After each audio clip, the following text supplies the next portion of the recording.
Hello, good afternoon, Bukola.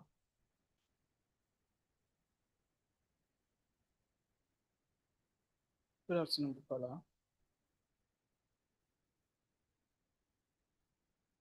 All right, please, can someone confirm that they can hear me?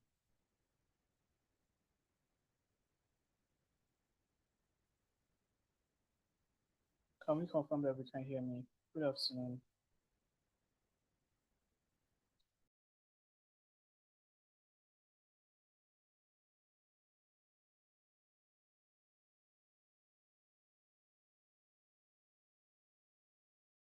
Hello, can we hear me? Good afternoon, can we hear me?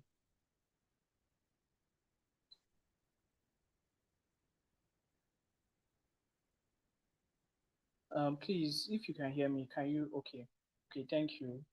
I thought there was a network problem from my end. Good afternoon. I trust we're all doing great. Welcome to class. We are going to be starting now. I can see we have a very small class. We hope to have everybody in session.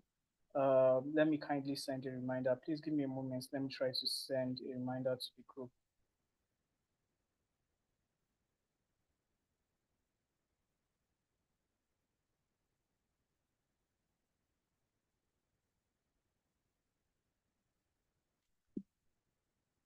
All right. Good afternoon once again. Welcome to class. Thank you so much for joining us.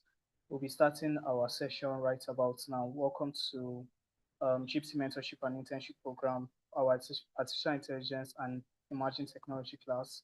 We are currently in week 5 of our program, and we will be starting off today's session as soon as possible.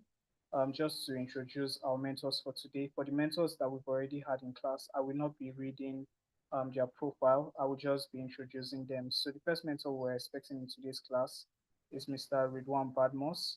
Mr. Ridwan Badmos has been with us in, I think, one or two of our sessions, and we look forward to having him also in today's class. Our second mentor for today is Mr. Philip Rogers. Mr. Philip Rogers is going to be a new mentor. I think this is the first class he's going to be available for.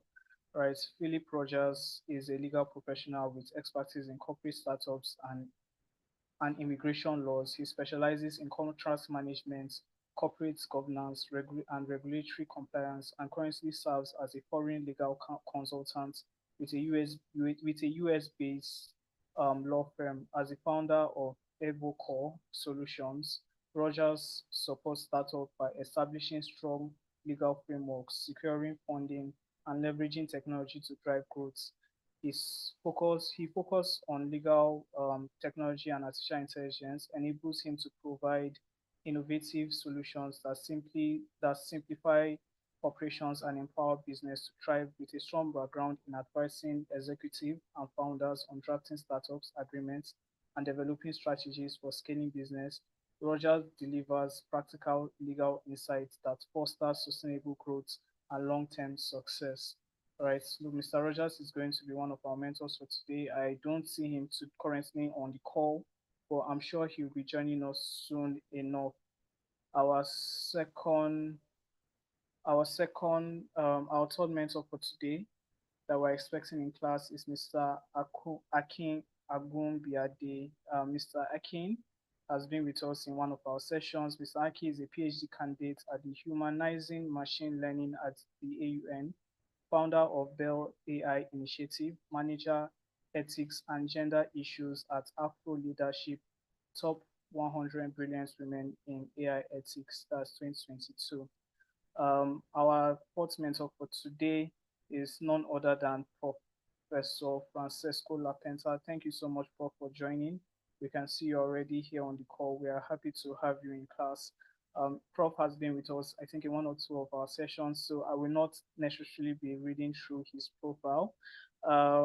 Our fourth mentor for today, I think our final mentor, if I'm not mistaken, that is Mr. Kelly Idenhe. Mr. Kelly Idenhe is an emerging technology thought leader, entrepreneur, AI researcher, and influencer for innovations. For digital innovation, he's passionate about the application and impact of disruptive technologies for solving real life problems faced by people, especially in underdeveloped countries. He is currently is currently found he's currently the founder of LearnHub.Apica and the CEO of Learn Orion Technology, where he consults for brands and help them undergo the process of digital transformation when not fully immersed in research, speaking engagement, technology related projects. Kelly loves to spend his time on social impact projects, helping young people through digital skills program, STEM education, and mentorship as a commitment to his mission to getting more people ready for the future, for a future that will be completely disrupted by technology. Mr. Kelly is not yet here with us on call. We hope that he joins us soon enough. But not to waste any further time, we'll be going straight into the class. We already have one of our mentors on call. That is Professor Francesco. Thank you so much, sir, for joining. We're happy to have you in today's session. Please, I would like to just quickly take your thoughts for today's class. Our topic for today is AI as a solution. So you're welcome, sir. Thank you so much for joining in. Hi, so thank you again for having me. Uh, as I keep saying, I think this program is really an outstanding effort uh, made by the organizers, and I support immensely um, the goals of this program. And I'm very happy that you're participating. So the focus today is quite broad because we're going to try to focus on the positive dimensions of artificial intelligence. And can you hear me? Is the sound clear? Can you hear me? Yes, sir, we can hear you. Okay. Because yeah, and there's many dimensions, but today I want to specifically focus on three of the main positive dimensions or the areas where AI could have an impact.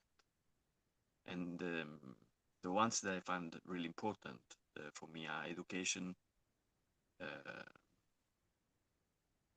as probably the core dimension, healthcare, and let's call it financial and business in general. Now, I have a premise to talk about these dimensions. It's incredibly important for me for you to understand. Uh, so one sentence that I always use with my students. So when I try to describe what I do, because I'm the director of this institute, it's called the Institute of Future Innovation Studies. When they ask me, "What do you do?" You read in a sphere to predict the future. I say, well, actually, it's not really that exotic. Um, I use a sentence by Gibson that says that the future is already here, but it's not equally distributed. What that sentence tells us is that when you look at the world, you will see that uh, the past, present, and future of one another are not equally distributed.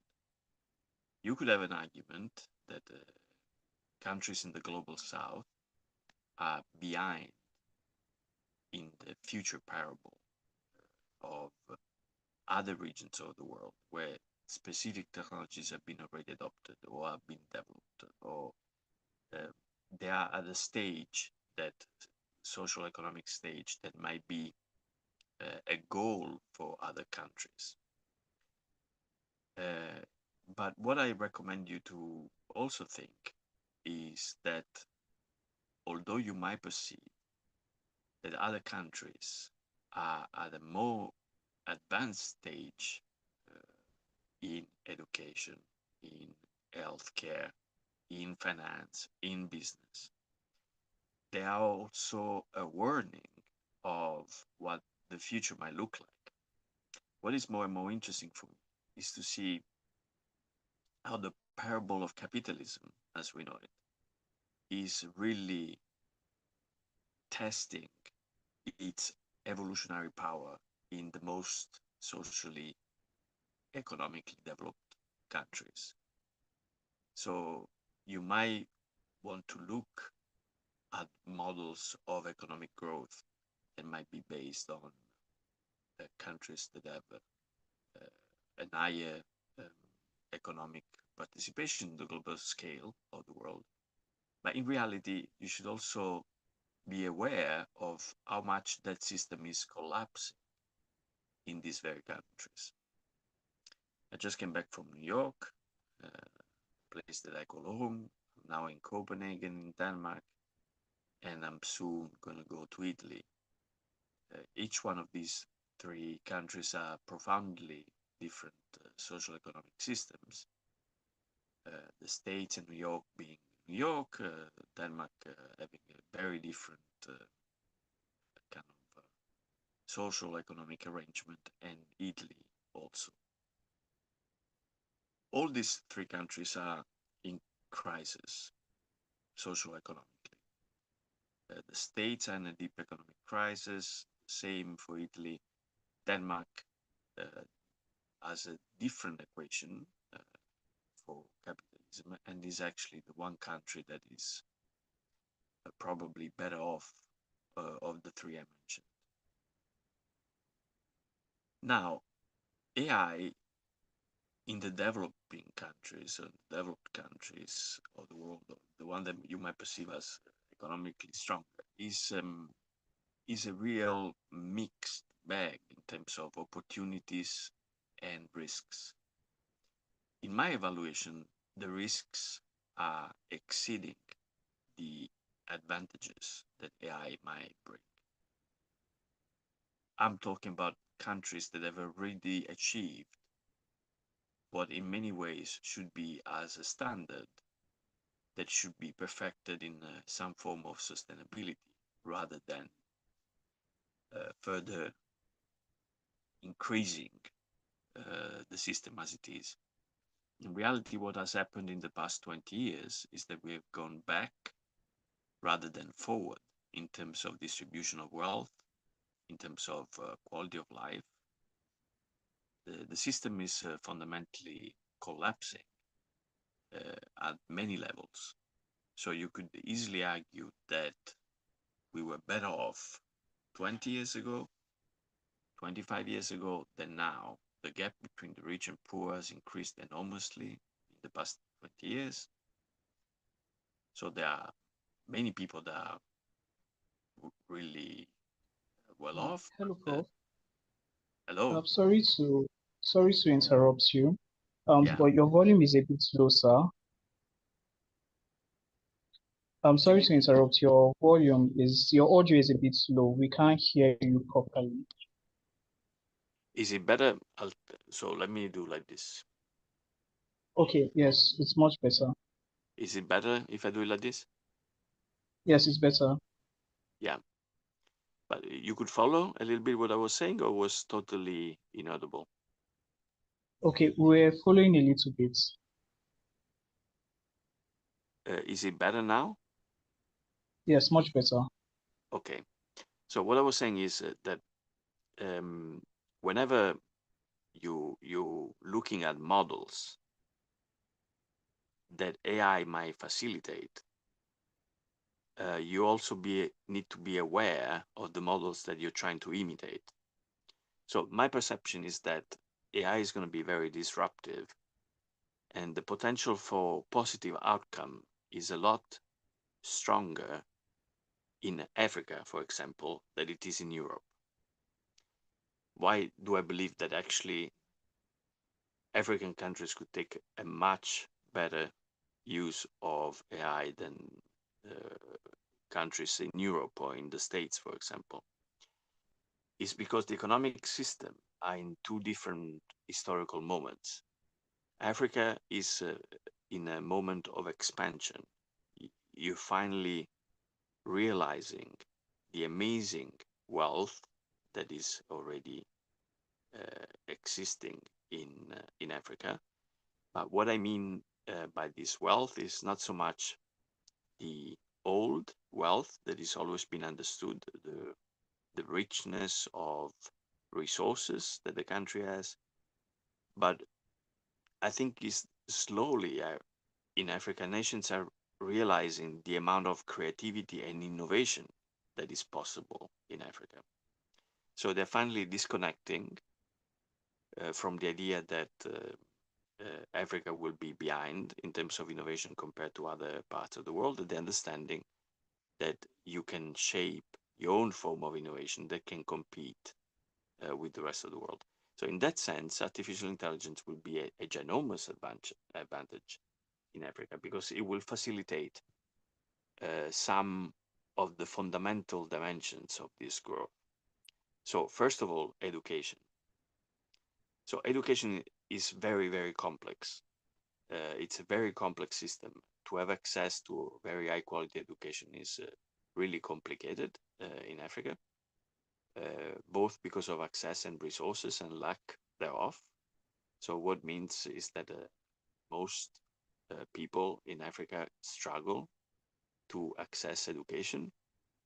They have limited possibilities, and and this can be profoundly affected by the use of artificial intelligence because probably one of the most positive effects of artificial intelligence will be that of being able to create different curricula that are competing with the established ones. It's very easy to conceive of national programs where specific forms of education can be on your mobile, conducted by a virtual tutor on specific themes. And this can happen in combination with the in-person interactions that will have a different function. So part of the education can be delegated to AI tutors, for example, while other fundamental parts of the education can be achieved in the context of face-to-face interactions. This allows a lot of possibilities because in reality means that even areas or regions where access to quality education is very complicated can be tailored in different ways. You can have a national AI education system that has the function of covering specific forms of education. Then you can have test systems to make sure that this specific knowledge is tested and distributed, but you can also have interactional moments in which, for example, the interaction within a group or a class becomes the fundamental dimension. What I'm saying is that basically AI will, in the long term, allow a total reconception of the education system, and that can be advantages in regions where these resources for general education are not available.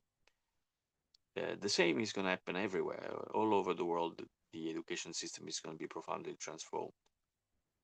Now, I have to say that this is going to affect more higher education than basic education. I think that fundamentally for kids, for young kids, 0-18, the element of being together in one space, in one class is still fundamental because at the cognitive level, it's not so much about information as it is about interactions. But later on, as higher education is transformed, I see ginormous potential for artificial intelligence. The same is true for healthcare. It's probably the one area where artificial intelligence will have the most positive effects because access to high quality education, high quality healthcare is very, very difficult. And the fact that the mobile can become an assistant in tackling problems as early detection of malaria, for example, or other diseases that are very common in Africa, it will certainly increase the potential of detection and treatment of many forms of very common disease. It will be a strong form of enhancement for local doctors once you can use the phone and the camera to assist either the individual or doctors in conducting their work, highly increasing the potential for um, the use of healthcare. The same can be said for finance. Eh, Certainly, a lot of the knowledge that is now available only to people that have the economy to fund it or the knowledge will be more equally distributed. Is going to be easier to rely on AI as a form of consultant to know how to operate, for example, a small business. So there's going to be a lot of tools that will be available uh, for this development. But what is more important for me to say, and I don't want to make a very long discussion today, but I think probably the most important message that I want to convey is look at what is happening in other parts of the world more carefully.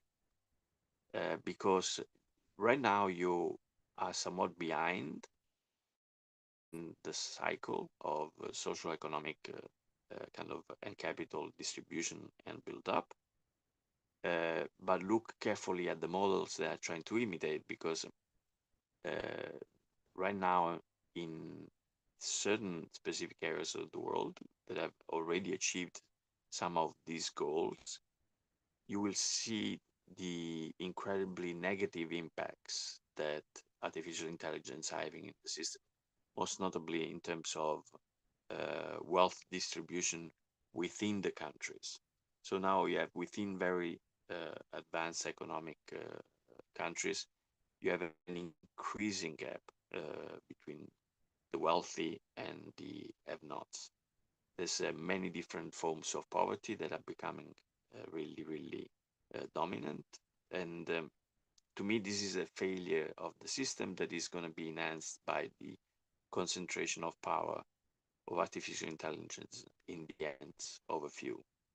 So my warning is do rely on artificial intelligence, but look carefully at the offside and negative effects that AI will have in more advanced technological systems and economic systems, and make sure not to imitate these models. I think that there is a great opportunity in developing countries and in Africa specifically to create different models that are based on a different trajectory. So I I do believe there are a lot of positive sides about artificial intelligence, but I strongly warn you against the idea of having um, a little bit all-encompassing view of artificial intelligence as a savior or a tool for opportunities that in reality are based on some very old and long existing systems. First of all, strengthen education. So if you really want uh, the countries to evolve and the opportunities to evolve, you need to start with education. There's no way you will be able to use AI without education. It's not a supplement. It's a supplement. It cannot be an exchange for normal forms of education. The proper use of AI starts with knowledge and proper education, but it can become a tool to improve these forms of education. And the same goes for all the applications. One tool where is probably going to be really positive is the ability to understand complex documents. What once required expert knowledge, for example, to read a contract, now it will be a lot easier for most people to be able to see the catches in that contract because they can use artificial intelligence to ask proper questions about documents that are complex in nature and not accessible, and to make it relevant to their own understanding. So to catch complex elements that are in that document. So what I'm trying to say is that on one side, be aware of the immense potential that AI has, but be sure to develop models of use of AI that are more, let's say, in balance and respond to the local needs without trying to imitate other models that cannot be applied to Africa, and that probably would lead to the negative effects that is now having in other countries. So try to also be aware of the negative effects that AI will have in the countries that have more use or are developing these technologies, and trying to carve your own path with the awareness of the positive and negatives of artificial intelligence. So I thank you very much, but I also have to say that I have to leave because my wife is presenting a new book called Human Power, specifically about human power and in contrast to artificial intelligence. And but I would be very happy for you to contact me directly. I think you have all the contacts, and yeah, and I wish you a good continuation of the class. Thank you very much. All right, thank you very much for your discourse. And thank you so much for sparing out time to be with us in today's session. It was really, really exciting listening to you share your thoughts on AI as a solution and how we can then begin to use AI within the context, the African context, and what we should watch out for in our use of AI. Thank you so much for such a wonderful presentation and for being with us today in this session. So not to waste any further time, okay, we currently don't have any other mentor in class. We would be taking presentations right about now. So please, if group one is ready, you can go ahead and start your presentation, and then subsequently, you know, as we have other mentors join in, right, we would take their presentations and also get feedback from them. So group one, if you're ready, we're ready. Please kindly start your presentation and let's move on with us. Good afternoon. I'm representing Group 1. All right, thank you, Onipola. Please, you can go ahead and start your presentation. Okay, I'm coming on to share the slide.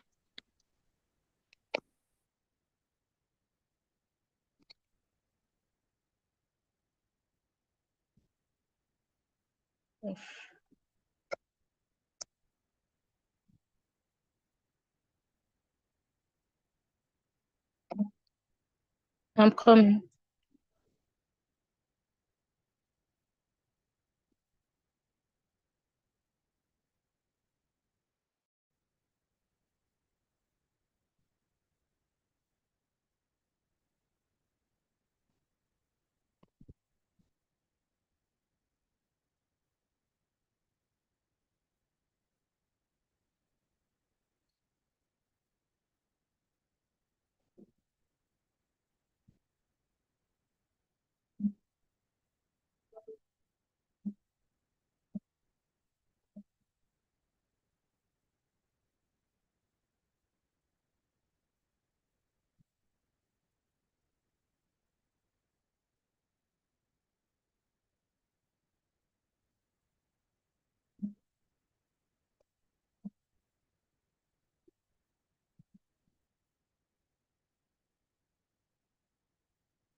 Sir.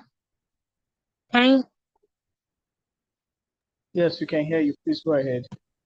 I want to share the slide and it's not moving. That's the issue I have now. All right, please just wait a bit. I will try to share your slides for you. Okay. You can stop sharing your slides. I'm coming. Okay.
Sorry, sorry, I'll be sharing your slides now. Just 1 minute.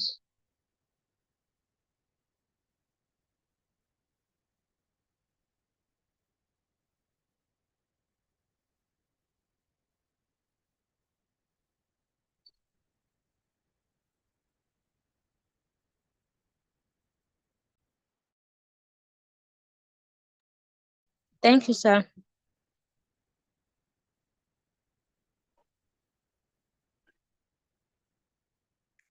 Good afternoon, everyone. I'm Oluwabukola Oni, and I'll be representing Group 1 in talking about AI as a solution. So before we look at AI as a solution, we'd like to know what AI as a solution simply means. When we say AI as a solution, this simply means the use of AI to address specific problems, improve efficiency, and automate tasks to ensure decision-making across various industries. So AI has been able to cut across various industries. Some of these industries are finance, healthcare, labor, education, and others. So I'll be starting with AI in finance. So the first place we have here is fraud detection and prevention. AI has helped in preventing and detecting fraud by detecting unusual spending patterns and prevent fraudulent transactions. So AI does this by taking note of suspicious activities to prevent financial loss and safeguarding organizations and individuals from fraudsters. An example of this is anomaly detection, where a bank notices an unusual transaction from a customer account in a foreign country and blocks it. Another example is when the AI detects fake insurance claim by comparing it with previous fraudulent claims. So talking about algorithm trading, this simply means when AI predicts market trends and execute trade automatically. An example of an industry that makes use of this is the investment bank. And we have some banks like Goldman Sachs and JP Morgan. This helps them to make speed, efficient, and accurate decision making without adding emotions to it, such as fear or greed. So it makes use of preset rules and data to help it in making proper and accurate decision. Now, looking at personalized banking services. When we talk about personalized banking services, AI chatbot like Erica, this is provided by Bank of America or EVA. This is used by Housing Development Finance Corporation. It helps them, this AI helps to ensure quick reminder of the user about their upcoming bills or suggest budget-friendly financial strategies. Now, looking at credit scoring and risk assessment, this simply means the use of AI to ensure quick loan approval or to prevent fraud. This means that the AI looks into the transactions done by the person in his account, such as utility fees, spending habits, and it makes the loan company to make proper decision whether to loan the person or not. Please, next slide. Now, looking at AI in education, the first AI has really helped in the education sector in so many ways. One of these is AI-driven personalized learning. This simply means that the AI looks at the student's strengths, weakness, and learning pace to adjust content according to suit individual students. So it considers various factors. What can the students do? What can he not do? And what the student find difficult? Example of this platform is Khan Academy AI Tutor. So another area where AI has helped in education is automated grading and assessments. One common platform is Grammarly, which helps students to check grammar accuracy, text, and font style. So it helps them to evaluate their assignments and provide real-time feedback. This is mostly used by students and can also be used by professionals. Another aspect is virtual tutor and chatbots.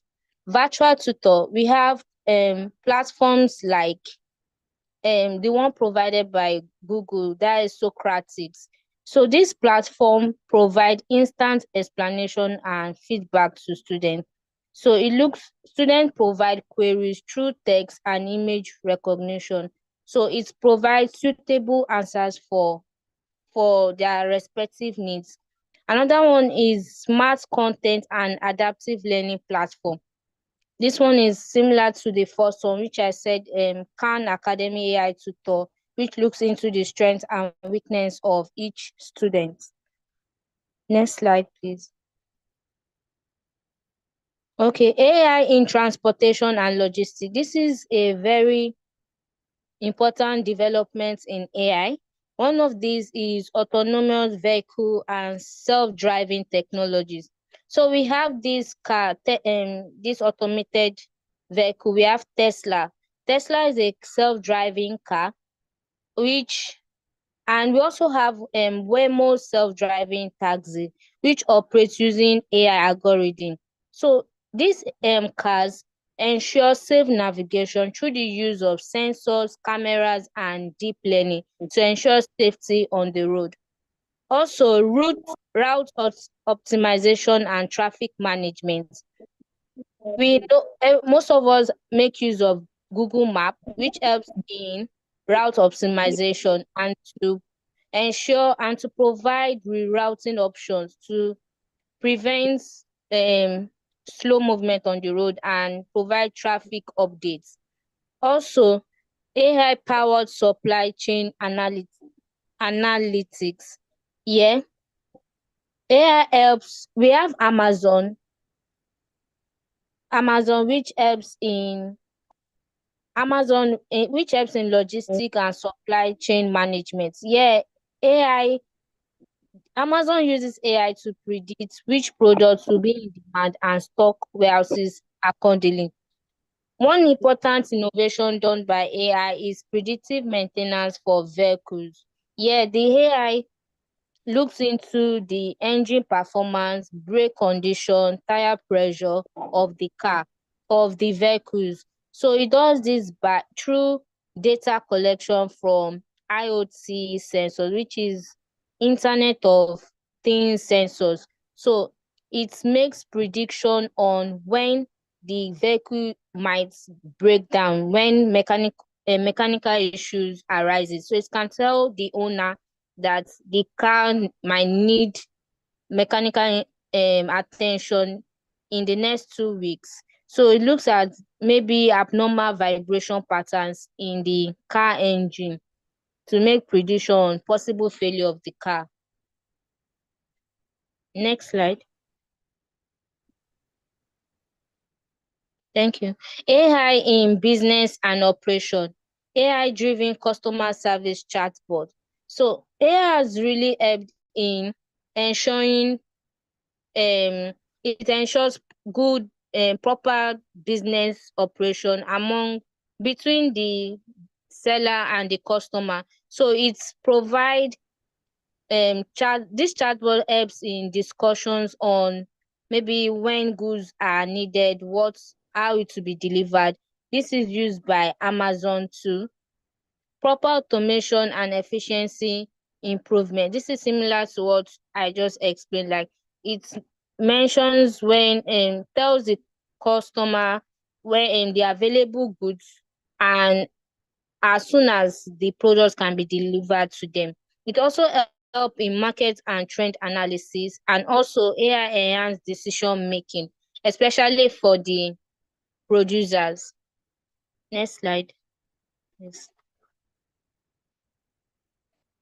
AI in environmental sustainability. Yeah, AI has really assisted in so many ways. One of these ways is AI-powered climate modeling. So yeah, we are talking about climate change prediction. So AI analyzes vast climate data set to detect patterns in temperature changes, sea level risk, and extreme weather condition. An example of this AI is Google's DeepMind, which helps to predict long-term climate trends and their impacts. Another one is IBM Watson Weather AI, which provide weather updates and disaster risk prediction. Another way AI has helped in environmental sustainability is through smart energy management. This is it ensures optimizes electricity distribution and reduces energy waste.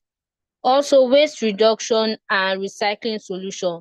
An AI that does this is Zen Robotics, which helps to sort and recycle waste efficiently. So it identifies and separates recyclable materials from waste. AI for precision agriculture. AI has also helped in agriculture. It helps the farmer to regulate the watering of plants, soil texture, and the weather condition of the area where the farm is located. Next slide, please. AI in law and legal service. AI has really helped in the legal aspects, especially for the legal practitioners. We have AI-assisted legal research. Yeah, AI helps to speed up case law and statute research by analyzing vast legal data sets. So it helps, and examples of these AI assistants are Westlaw Edge. We also have Lexis Plus AI, which provide instant legal insight. It reduces the workload of the legal practitioner in looking out for cases that are similar to his case study or statutes that are relatable to his case. Another one is contract analysis and automation. So AI seriously, it now helps lawyers in contract analysis, like helps in giving review of contract, and it also helps to spot out errors, risks, and non-compliance clauses. We have an AI currently that does this, which is Kira system. We also have Logig, which helps to perform this action. We have predictive analytics for case outcome. Here, the AI looks at previous cases to predict the outcome of the case at hand. It looks at various cases that have been decided by judges and predict the outcome of such case. So we have this AI Lex Machina. So this helps to analyze the rulings to estimate case success probability. Sir. Sorry, Okay. my device Okay, no problem. So another aspect AI has helped in the law and legal service is e-discovery. So in gathering evidence for by the legal practitioner, AI has helped in looking at the digital evidence like the email, the message, and digital record. So it helps to speed up evidence discovery in litigation cases. Now let's move to AI in security and defense. Sir, can I continue?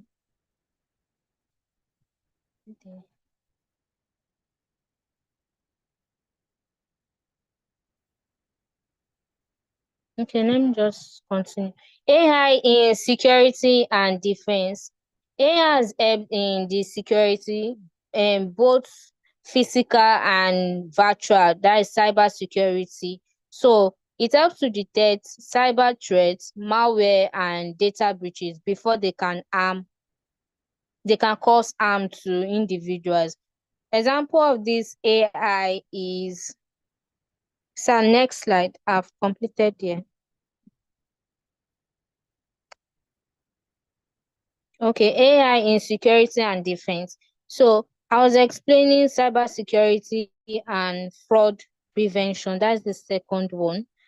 So I said AI helps in detecting cyber threats, malware, and data breaches before it causes harm to an individual. So we have this AI called Dark Trace AI. So it helps to identify and stop cyber attacks using machine language, AI-powered surveillance, and threat detection. So when we have surveillance cameras in places and we make use of this AI-powered facial recognition and video analytics. This helps to detect suspicious activities, like people that tend to be suspicious in maybe when a crime was committed in a bank or any place. So it looks at those footage and picks out suspects that might have committed the crime. So we have automated threat response, AI-driven intelligence analysis. So please, next slide. AI in art and creativity. So we can explain this in two aspects. We have AI in visual art, and we also have AI in music composition and sound design. When we talk about AI in visual art, that's where we have AI generated artworks. So this helps to make paintings and digital art, and we have some AI such as Deep Art and DALL-E, which helps to generate AI-powered artistic visuals. Another way is in artwork is that it helps to create graphic designs rather than meeting paying for someone. You can easily create this yourself. An example of this is Canva's AI tool, which assists in designing graphics with smart suggestion. So one other important aspect is when AI are used in replicating damaged artworks, like artworks that have existed for a long period of time and they are already getting damaged. So AI can help to replicate those famous artwork and restore the damaged parts. An example is Google Deep Dream, which helps to replicate those artworks. Now, when we are talking about musical composition, AI has helped in generating music. It has helped in sound editing and production. It has also helped in writing and storytelling. So AI has also helped in fashion, animation, and so many areas in creativity. So next slide.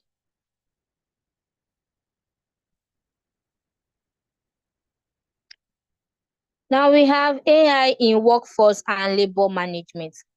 So this can also be divided into two parts, which is workforce and labor management.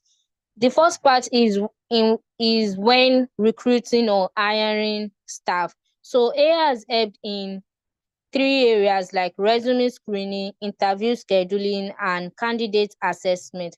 So we have this AI called HireView AI. So this helps to analyze video interviews and looks into the speech pattern and facial expression of the candidates. So another way again is planning and scheduling. So AI has helped in staffing need, automate shift scheduling, and reduce labor shortage. In the area of labor management, AI has helped in looking at the performance of the employee, like their productivity level, their work habits, their task completion, to look at those staffs that are really performing in the organization. In the area of empower training and development.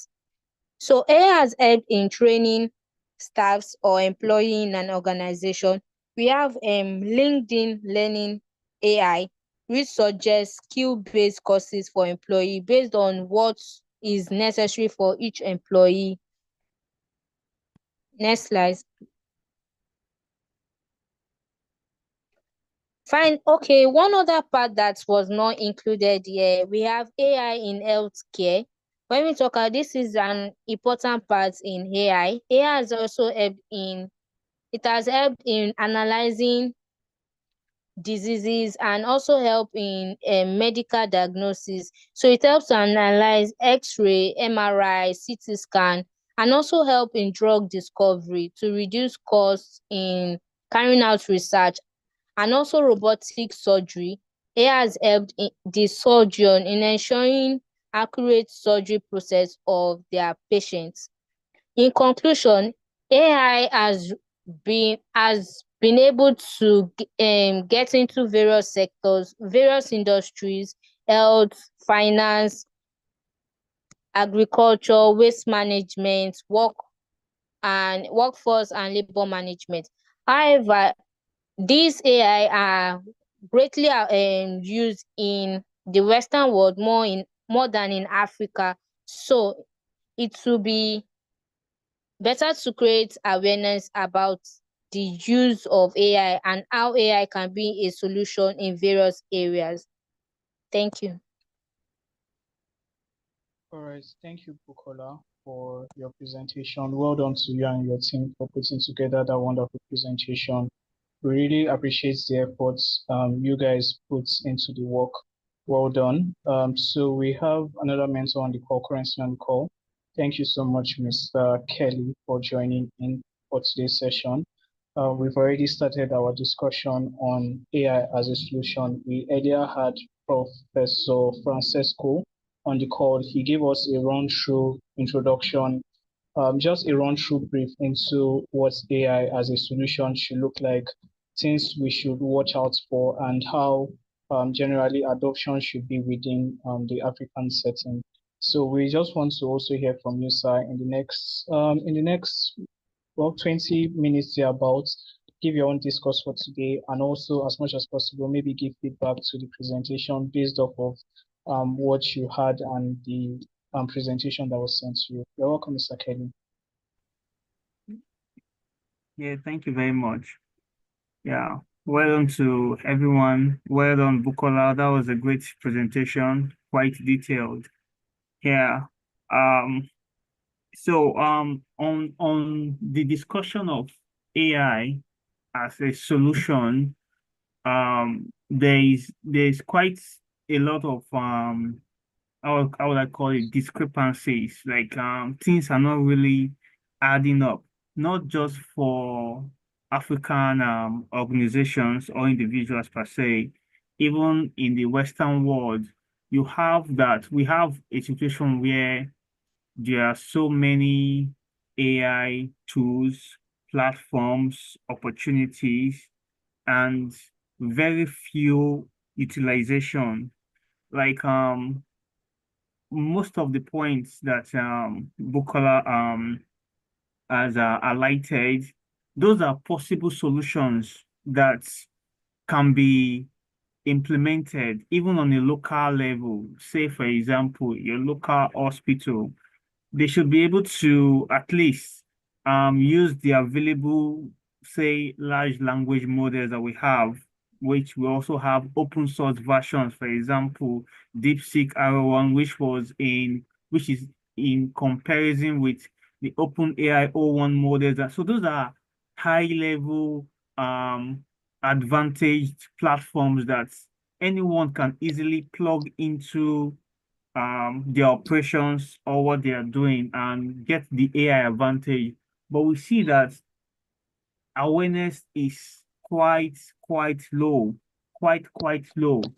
And so sometimes when we discuss about AI solution, because we have not done the initial part, which is to educate everyone on, okay, these are the capabilities of AI. AI can do this. AI, this is what you need to learn. These are what the skills you need to develop.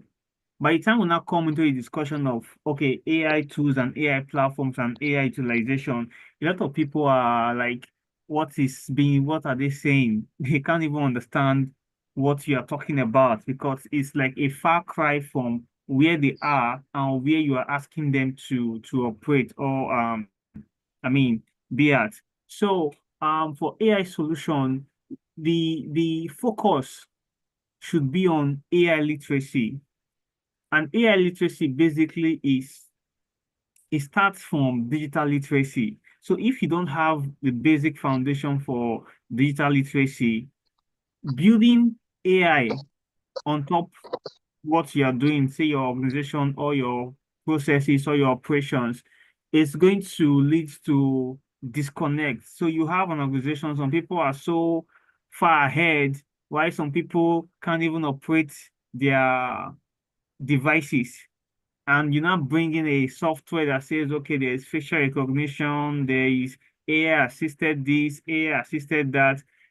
Especially the older generation that are in the workplace, the boomer generation and the generation X, they won't really understand how to really adapt quickly enough. But you have where the Gen Zs can quickly adapt, millennials can comfortably adapt, but you have some other people, and those people are currently at the decision-making board of most of these organizations. So you see that the disparity is not that the solutions are not there or that the platforms are not there. It is that the willingness to adopt it is very low. And this is mainly because digital literacy is low, AI literacy is low. So one of the key things I want for everyone of the mentees to take home from this program, which is a very, I mean, impactful program. I always say this when I make a presentation to the previous mentees and all that too. This is an opportunity for you to have a different perspective. I know you're in the legal field. I know for you, in a way, okay, I can do maybe criminal law, I can do business law in terms of business, but this is a very big opportunity for you because you can see what even a business owner cannot see. I mean, based on the conversations you are having right now and the exposure, because you are being taken through AI, which is which is supposed to be a technology front, but you are being taken through this program for you to expand your understanding, and thereby you can even operate as, say, for example, an AI consultant to a company and help them understand, yes, there is the legal part, there's the ethics side, those are policy areas. But in terms of the actual solution, what can we use AI for and how can we use it? You can help them expand on it. So there's the possibility of you even operating as an AI consultant, an AI strategist, and there's so much potential for people to operate in the AI space. And I don't believe there's any limitation to say, oh, because I'm in the legal space or because I came from the medical background, AI is for everybody. It is a nascent sector that anybody can comfortably operate in if they take the time and the willingness to learn and build on their skill sets. So taking this opportunity to build on yourself, understand what you need to understand. There are a lot of free training program. Yes, there's a technical aspect of it, but funny enough, even AI is automating a lot of those technical parts. For example, when I was looking through the presentation Bukola was making, the first thought that came to mind, wow, this is a nicely designed slides. But because I'm so used to AI tools, I'm like, it's possible that someone can just go and ask Gemma.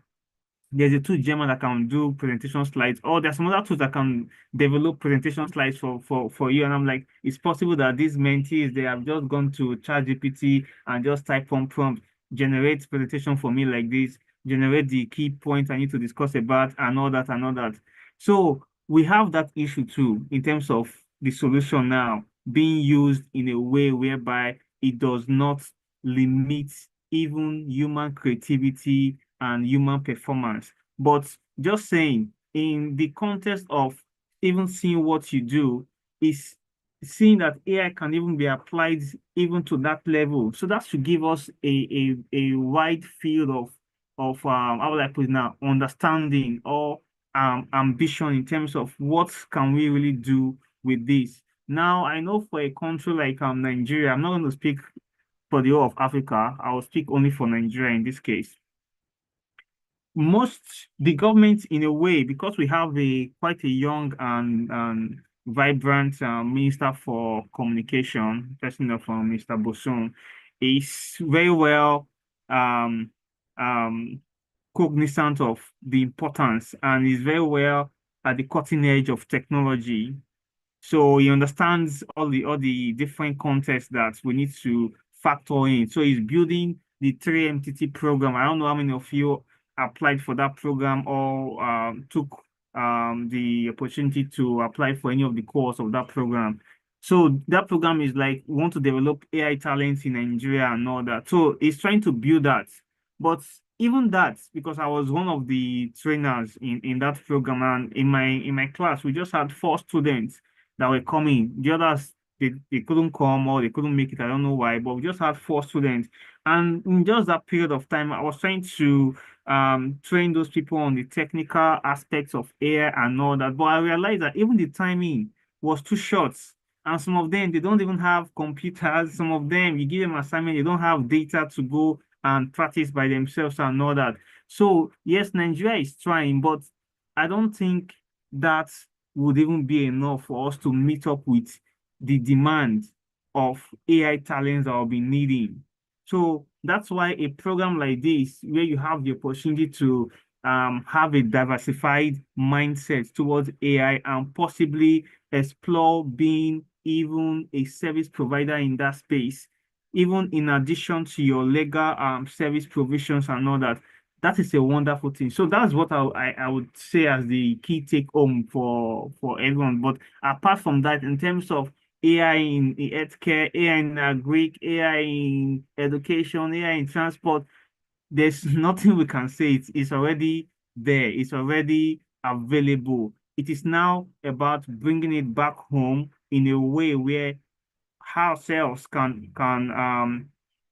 get the advantage of it. And those we are in terms of our community, our business associate clients, and just as a thinking of Nigeria as an entity, we can bring the AI advantage back into our system and be able to grow, because it's going to those people who are able to fully take advantage of the AI potentials and all that, they would be far, how will I put it now, productive than the others, which means they will be able to create more value and they'll be able to capture more value than others. You can imagine, for example, if you want to do a presentation and you just go on probably Google Gemini or any of the AI tools, even Claude AI, and you just type in, oh, develop a outline for a presentation. I have to give a presentation on so and so and so topic. Develop an outline on how I'm going to present.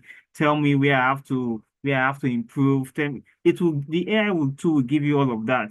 And someone that's probably is still going to the library to go through old books and he doesn't even know what is current, what is not current, and all that. So AI is going to give you an advantage. So, but your mindset towards adopting it and using it effectively would count a great deal.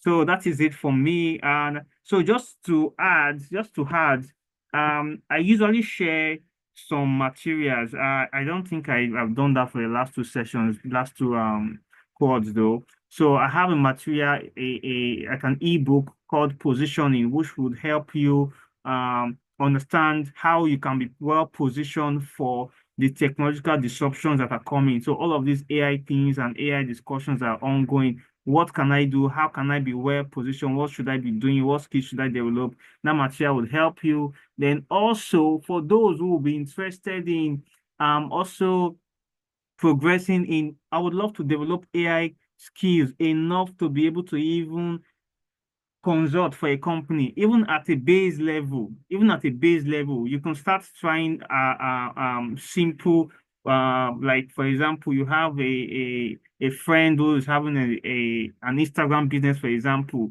helping that person to understand how they can bring in AI into their business and consulting for them. It's something you can start doing even as a freelancer person now for now. So I have another white paper which I just published that you can also get that will help you. It's called the TENS white paper. It helps you break down the barriers why businesses are not using AI properly, what you can do, how you should approach business case. So this is going to be for those who really want to take it a step further. So I'll be happy to make all of those available to those who will be interested. So thank you guys. Wonderful to have you in this session. All right. Thank you so much, Mr. Kelly, for that offer and also for your detailed take on the topic for today. Please, I would just like to kindly find out, for those who would be interested, how do we get through to you to confirm our interest so that we can get those materials? Or should we, as JIIPCC, reach out to you and then get it and then share it with the mentees that are interested? Oh yeah, sure. We can converse through email. I think we have a staff that's been communicating with me. She can reach out and can provide the links and the details for all of those. All right, thank you very much, sir, for My that. pleasure. We'll do our possible best to reach out to you, and then we'll be handing over whatever materials are sent by Mr. Kelly to the mentees. So please, for the mentees on your group, pay attention to whatever details we'll be sharing on your platform. So I can see Mr. Gabriel is already on the call. Thank you so much, sir, for joining. Happy New Year. It's nice seeing you again, sir. We are welcome to class today. So, sir, we just also want to hear from you while we prepare to round up with class, if you have anything for us today. Thank you so much, and thank you, Dennis. First of all, let me apologize. I've been away for the last about 2 months. I think this is the first time I've been here this cohort, and I spoke with I don't know whether I mentioned to Dennis, but I talked a bit with Mrs. Juliana. I lost my father, and then I had to do a lot of traveling, and then I came back. I had some medical checks to do here and there. So today I just resumed back in the office recently. So today I had to I thought even if it's for 15 to 20 minutes, I should just show my face and maybe just talk a bit for 4 or 5 minutes about the subject. Thank you, Kelly. I got some part of the discussion that you had, and it's quite interesting. I also received the presentation about an hour or so ago, and it's quite interesting to see what people are doing. So I would probably just add a few things. I just took down some notes, something I could summarize in 3 minutes, because in the last let's say 6 months to 1 year, being involved in lots of projects like this, especially within the African space, the usual question is, people wanting to know, so what is our place in this? How do we, especially legal professionals, and what do we do? And gladly, Kelly has said he has a material that would show a lot of that. First of all, it's important to know that AI has come to stay, right? 3-4 years ago, we would have had a different conversation as to how far is this going? Is it necessary for us to go in here? Is it something temporary? But AI is not just a usual technology. It's an unusual technology that's growing at a very terrific pace, and it's covering so many areas. It's expanding into even places that traditionally we never thought we could have technology handle. For instance, the legal services area. There's this perception that we had that everything a lawyer can do, only a lawyer will ever be able to do it.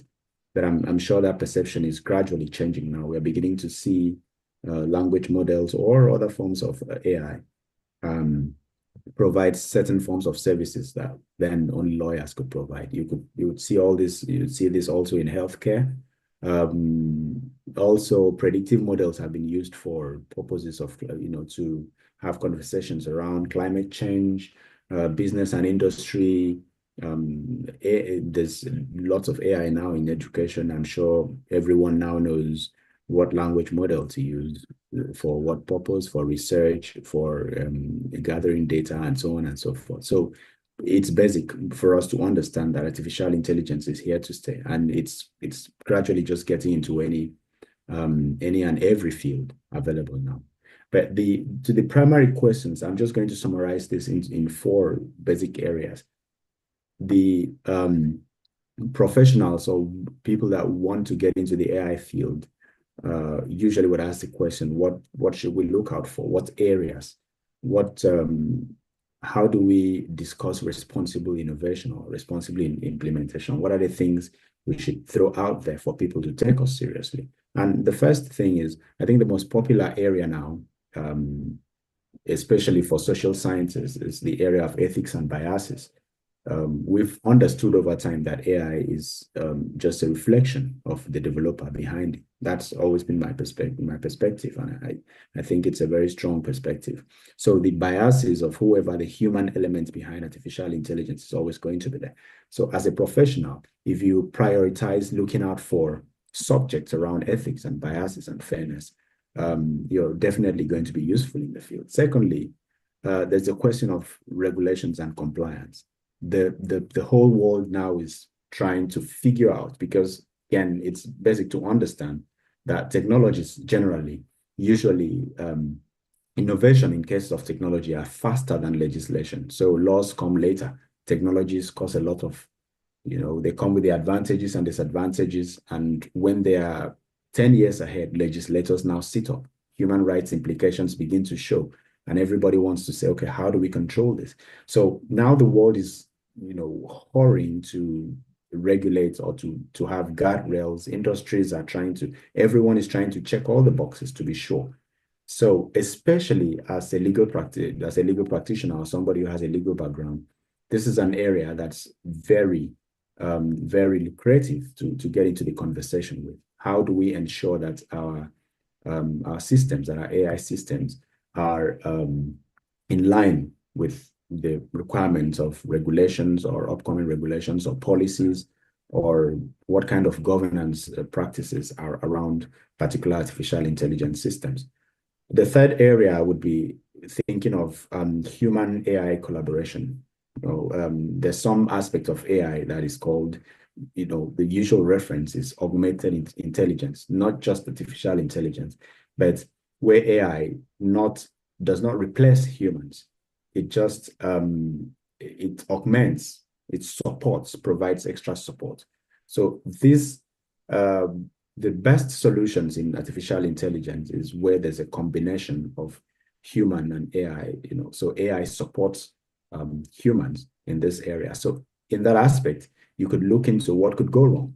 How do we ensure that the synergy, the relationship between these two different entities is balanced in such a way that the idea of accountability or responsibility is still not completely off, because there's a human element in such systems. And finally, you need to think of the issue of sustainability and scalability. How do we sustain? When we talk about sustainable development, we look at how we carry out developmental projects in a way that it does not damage either the environment or existing systems, right?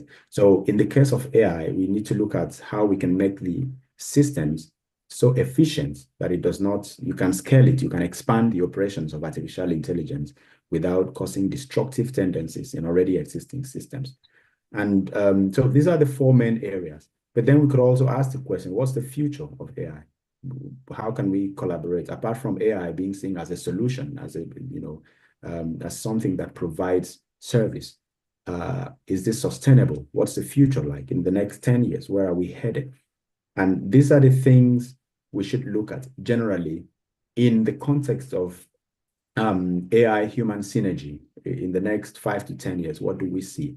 What can we contribute to the industry as a legal practitioner or as a non-lawyer, as someone with the technical background? What can I bring to the field in such a way that the market, because now you hear people say, well, everything we would like to see in AI, I think we've already seen it. And I believe we've not seen up to 10% of what AI is capable of yet. There's a lot more in development. When I work in projects, I know there are so many conversations around the capabilities of artificial intelligence that people don't talk about yet.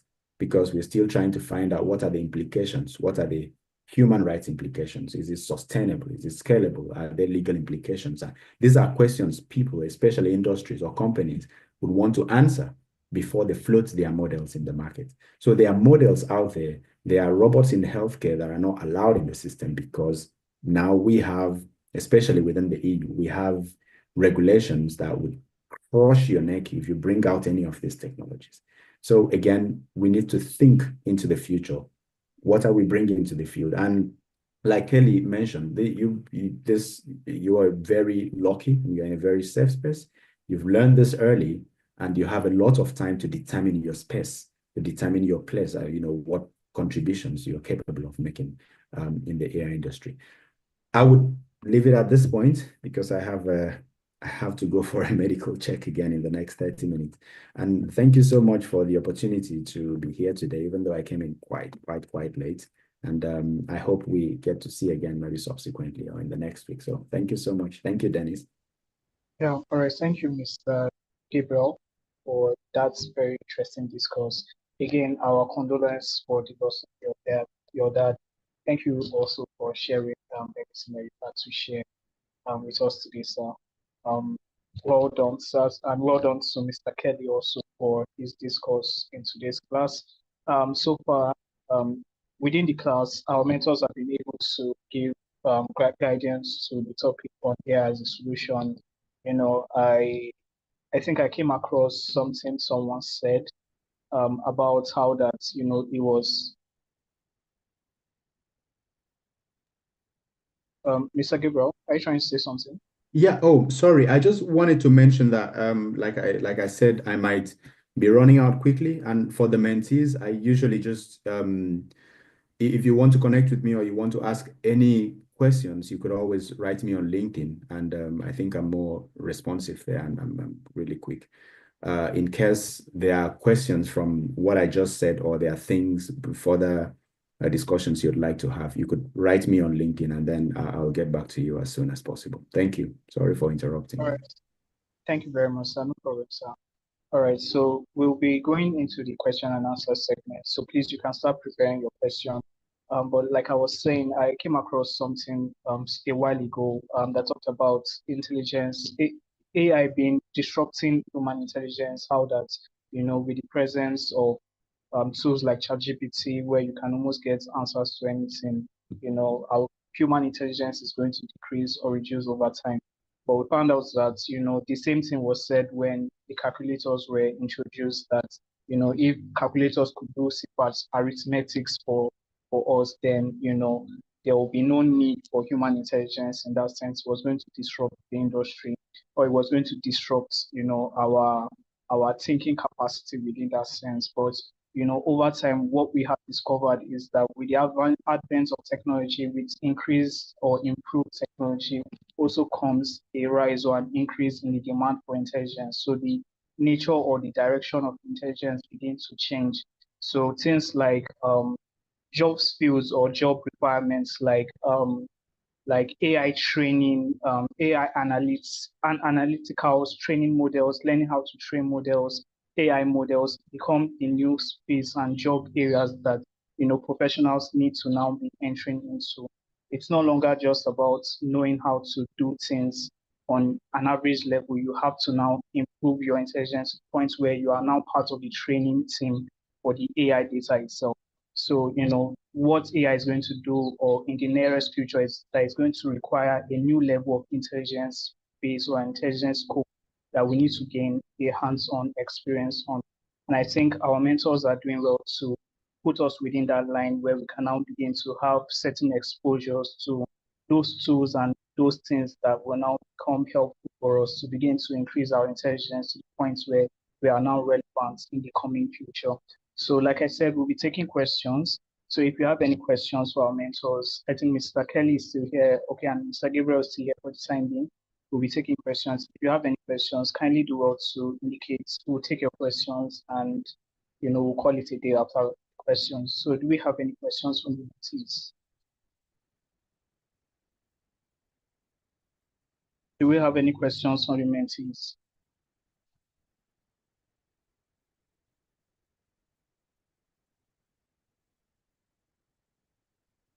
Do we have any question in class? Mentees, please go ahead and ask your question if you have any question.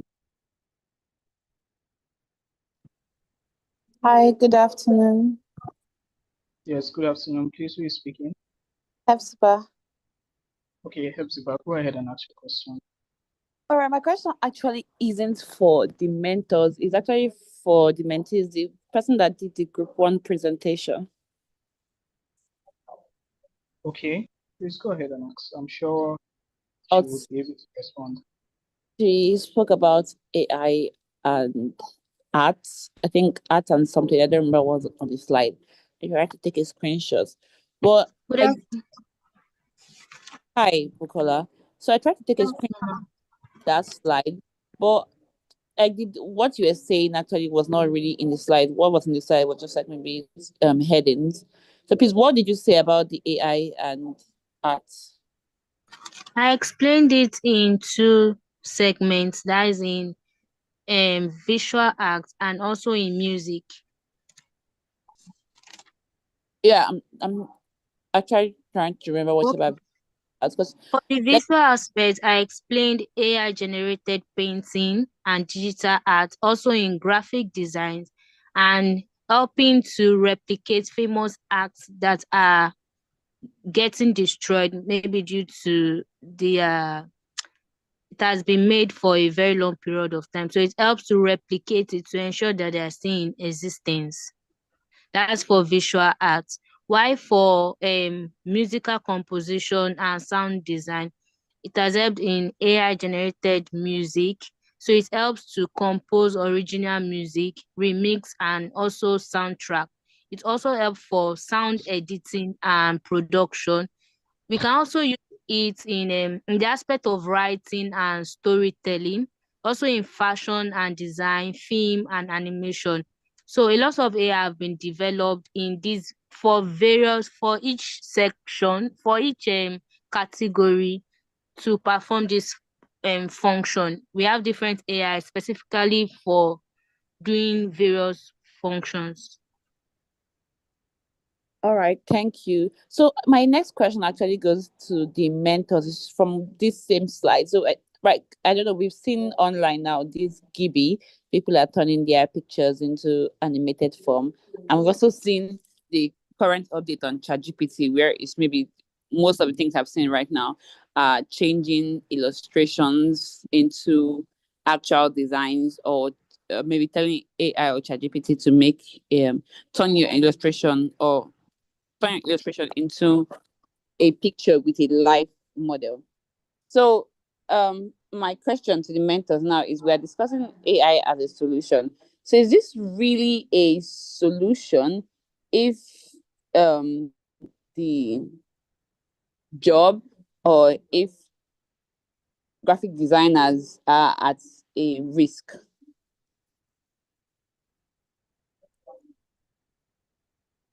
Okay, Hepzibah, okay, is that the summation of your question? Yes, that's I think. All right, so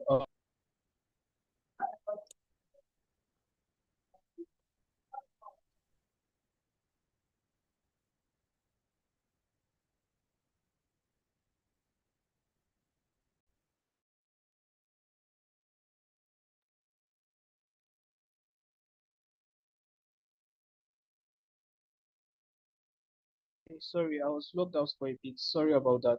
So please, we'll be handing the questions over to our mentors. Mr. Gabriel, do you have any thoughts about that? Okay, thank you. I'm trying to see Hepzibah, yeah. Thank you for the question. It's again, the major issue with artificial intelligence is is how to balance innovation and safety. That's generally right. So there are always questions as to, is this good or is it bad? Is there a middle point? Is there where we can do this that we don't kick these guys out of the market? Again, it depends on your perception of what the solution is, right? It depends on, if you're the one that has the problem, then it's a solution. If you're a visual artist, then it's a problem for you, because there's a likelihood it's going to take your job. I heard And I've also read lots of things that people saying that, well, AI is not going to take jobs. It's not going to cause disruption. You can always readjust and so on. And I don't totally agree with that.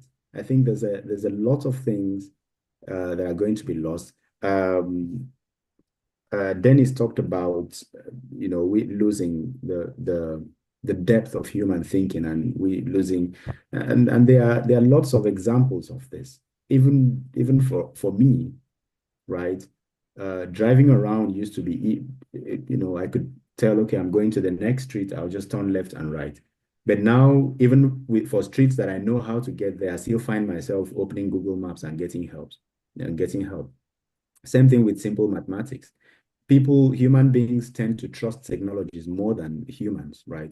So if I see an art that was painted, or this kind of content that one was developed by human thinking and the other was probably generated by some kind of language model or some kind of, then I could prefer to go for the one that was technologically developed, because it's going to look cleaner, it's going to look more, it's been trained with human content.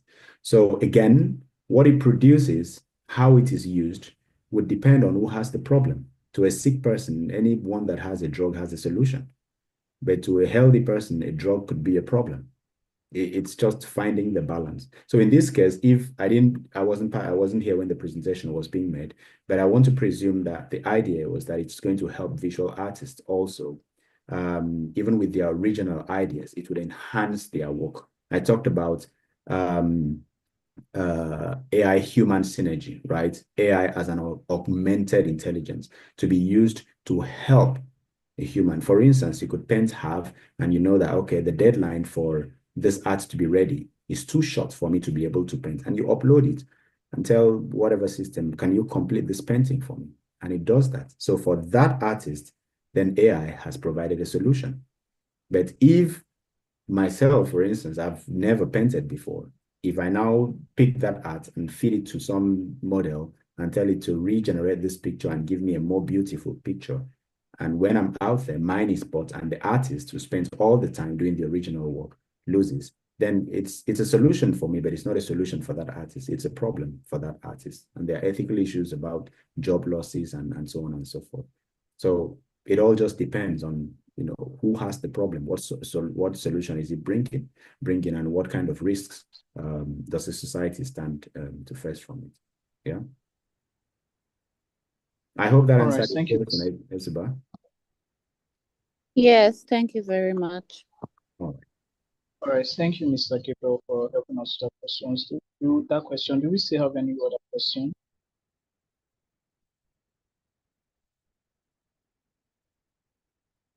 Do we still have any other question before we call it today? Okay, in the absence of any other question, I would once again want to say a big thank you to our mentors for their time and also their shared knowledge in class. Thank you, Mr. Kelly. Thank you, Mr. Gabriel. Just before we go, for the mentees in class, please, can you kindly turn on your video? Let's take a quick screenshot of the session today. Can we take a quick screenshot of today's class? Yeah, so please, if it's possible, can you kindly turn on your video? Let's do that as soon as possible. Thank you, Jappy.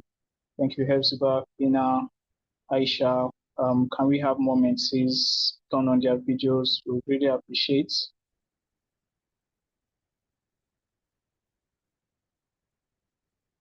Okay.